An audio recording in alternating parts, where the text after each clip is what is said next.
سيد ميسر بكور مدير المركز العربي الأوروبي للدراسات السياسية، أهلا بك مجددا. سيد ميسر، هناك بعض السوريين الذين استضفناهم أعربوا بعض الشيء عن علامات استفهام يمكن القول على تصريحات وزير الخارجية التركي. هناك علامات استفهام على الدور التركي وحدوده في سوريا، هل لديك نفس التوجسات؟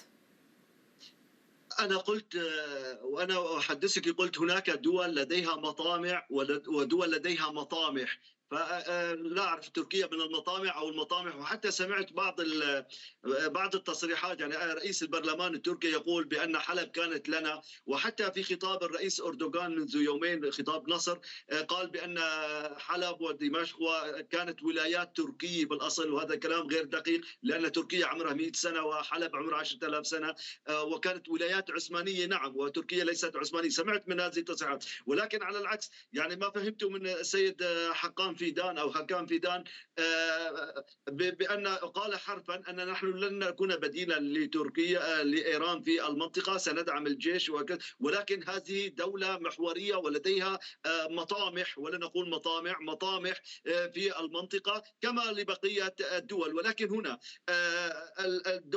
دور القيادة السورية سواء الحالية أو المنتخبة كيف ستوازن بين كل هذه القوى. ذكر نقطة مهمة وتحدثت فيها أمس عندكم عندما قال السيد الشرب أننا كنا قادرين على استهداف القواعد التركية الروسية ولم من اجل المصلحه السوريه. اليوم ذكر نقطه بغايه الاهميه السيد حقان. انا تابعت اللقاء لديكم كاملا وتابعت لقاء احمد كمان، كنت اريد ان اعلق عليها. قال بان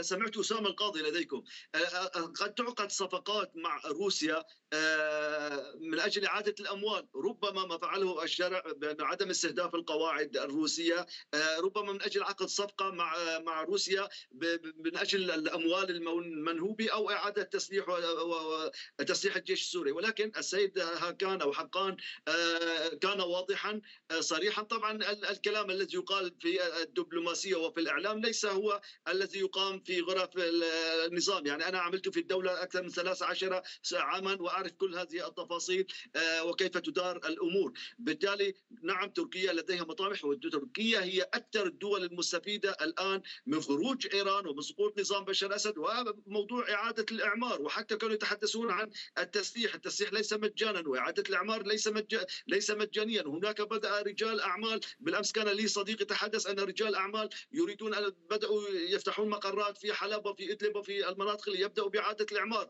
عشرات الشركات بل مئات الشركات ستبدأ بإعادة الإعمار في سوريا وتستفيد الملايين. ولكن نتحدث هنا على الموضوع السياسي.